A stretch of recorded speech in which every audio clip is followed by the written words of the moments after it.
Welcome back. વિરામ બાદ નજર અને સમાચારો પર કરીએ તો અંબાજીના પાડલિયામાં આદિવાસી સમાજની બેઠકનું આયોજન કરાયું. હુમલાની ઘટના અંગે દાંતાના ધારાસભ્ય કાંતિ ખરાડીનું નિવેદન સામે આવ્યું. સરકારે કર્મચારીઓ અને અધિકારીઓને હાથો બનાવ્યા તેમ કહ્યું. સરકારના કહેવાથી આદિવાસીઓ પર અત્યાચાર કરવામાં આવ્યો. મંત્રી કે અધિકારી સંવિધાનથી વણાયેલા હોત તો એ સ્થિતિ ન થઈ હોત. આદિવાસીઓને છંછેડશો નહીં તો બદલો જરૂર લેશે. આદિવાસી સમાજ અંબાજીથી ઉમરગામ સુધી વિસ્તરેલો છે તેમ પણ ધારાસભ્યનું કહેવું છે. આજે પાડલિયામાં આદિવાસી સમાજની બેઠકનું આયોજન કરાયું છે. જે વખતે રચાય છે મંત્રી સોગંદ ન લેતા સંવિધાન ઉપર સોગંદ લેતા હોય આ બધું જ સાઈડમાં મૂકીને તેના કહેવાથી આટલું બધું આદિવાસીઓ પર અત્યાચાર કરવામાં આવે છે. ને જો સંવિધાનથી જો વરાયેલા હોત તો મંત્રી કે અધિકારી આ પગલો ના ભરોત અને ભરવા પણ ના દોત.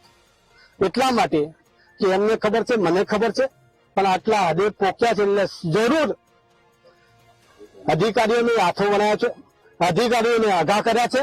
સરવાર જે કરતા હરતા છે એમને હું ચેલેન્જ મારીને કહી રહ્યો છું કે તમે આદિવાસીઓને મારો, જેટલા મારવા એટલા મારો, પણ એટલું જ આ પાડલિયા ગામ નથી, દાંતા અમીરગઢ ને હળવદ તાલુકો એકલો નથી. જે દિવસે આદિવાસી નામ પડે છે ને અંબાજીથી ઉમરગામ સુધી જેટલા આદિવાસીઓને સાંભળ્યું છે એ 100 વર્ષ સુધી ભૂલશે ને એનો બદલો આલે છૂટકો છે. તો આ હતા દાંતાના ધારાસભ્ય કે જેમણે નિવેદન આપ્યું આદિવાસીને છંછેડવો નહીં તેમ તેમણે જણાવ્યું છે. જોકે આજે અંબાજીના પાડલિયામાં આદિવાસી સમાજની બેઠક મળવાની છે અને હુમલાની ઘટના અંગે દાંતાના ધારાસભ્યનું આ નિવેદન અને ગંભીર આક્ષેપો તેમણે કર્યા છે. તેમણે કહ્યું છે કે સરકારે કર્મચારીઓ અને અધિકારીઓને હાથો બનાવ્યા છે.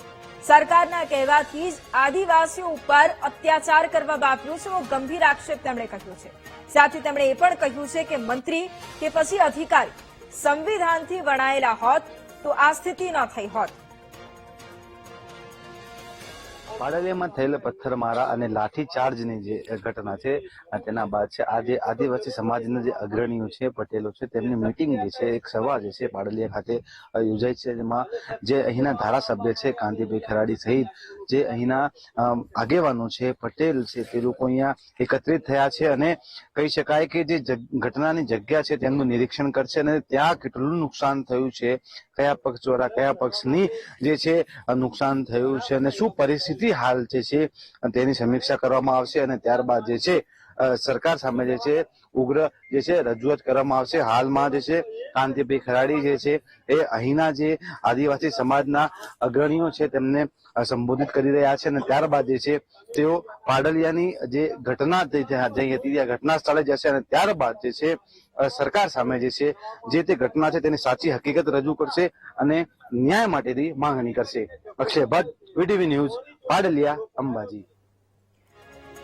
તો આદિવાસી સમાજની બેઠકના એ દ્રશ્યો છે કે જ્યાં ધારાસભ્યની પણ ઉપસ્થિતિ રહી અને તે બાદ તેમનું એ નિવેદન છે તે પણ હવે ચર્ચામાં આપ્યું છે. હુમલાની ઘટના અંગે દાંતાના ધારાસભ્યએ નિવેદન આપ્યું, પરંતુ આગામી સમયમાં શું એક્શન પ્લાન રહેવાનું છે તેની પણ આ બેઠકની અંદર ચર્ચા કરવામાં આવી છે. અંબાજીના પાડલિયામાં આદિવાસી સમાજની આ બેઠક અને થોડા દિવસો પહેલા જે હુમલાની ઘટના ઘટી હતી જેમાં અનેક પોલીસ કર્મચારીઓ ઇજાગ્રસ્ત થયા હતા અને મામલો વધુ ઉગ્ર બન્યો હતો, ખૂબ ગરમાયો હતો અને તે બાદ એક કાર્યવાહી પણ કરવામાં આવી હતી અને હવે આજે આદિવાસી સમાજની બેઠકનું આયોજન અને એની વચ્ચે ધારાસભ્યનું આ નિવેદન છે કે જ્યાં તેમણે ખુલ્લી ચીમકી પણ આપી છે અને સાથે સાથે સરકાર પર ગંભીર આક્ષેપો પણ તેમણે કર્યા છે. જોકે એ બાદ અંબાજીમાં એ પરિસ્થિતિ વણસી હતી, પોલીસનો કાફલો છે તે પણ ખડકી દેવામાં આવ્યો હતો અને તે બાદ આજે આદિવાસી સમાજની બેઠક મોટી સંખ્યામાં સમાજના લોકો પણ હાજર રહ્યા હતા, ધારાસભ્યો પણ ત્યાં હાજર રહ્યા હતા અને એ સમય દરમિયાન ધારાસભ્યના એ ગંભીર આક્ષેપો સરકારે કર્મચારી અને અધિકારીઓનો ઉપયોગ કર્યો છે, તેમને હાથો બનાવ્યા છે તેવો ગંભીર આક્ષેપ તેમણે લગાવ્યો છે અને આગામી સમયમાં તેઓ શું કરશે તેની પણ માહિતી ત્યાં આપવામાં આવી છે અને સાથે તેમના દ્વારા એ પણ કહેવામાં આવ્યું છે કે સરકારના જ કહેવાથી આદિવાસીઓ ઉપર અત્યાચાર કરવામાં આવ્યો હતો. કેટલાય લોકો એ હુમલામાં ઇજાગ્રસ્ત થયા હતા અને કેટલાય પોલીસ કર્મચારીઓ છે કે જેમને સારવાર માટે એ સમયે ખસેડવામાં આવ્યા હતા. જોકે બાદ આદિવાસી સમાજની આ બેઠકનું આયોજન અને એ સમયમાં મંત્રી કે અધિકારી સંવિધાનથી વણાયેલા હોત તો આ સ્થિતિ ન પેદા થઈ હોત તેવું ધારાસભ્યનું નિવેદન પણ છે. આદિવાસી સમાજ છે તે અંબાજીથી ઉમરગામ સુધી વિસ્તરેલો છે તેમ પણ ધારાસભ્યનું કહેવું છે. ધારાસભ્ય કાંતિ ખરાડીએ સરકાર પર પ્રહાર કર્યા છે અને સાથે એક ગંભીર આક્ષેપ પણ તેમના દ્વારા કરવામાં આવ્યો છે. જો કે એ બાદ આ બેઠકમાં કઈ બાબતોની ચર્ચા કરવામાં આવી તેની પણ સ્પષ્ટતા થશે.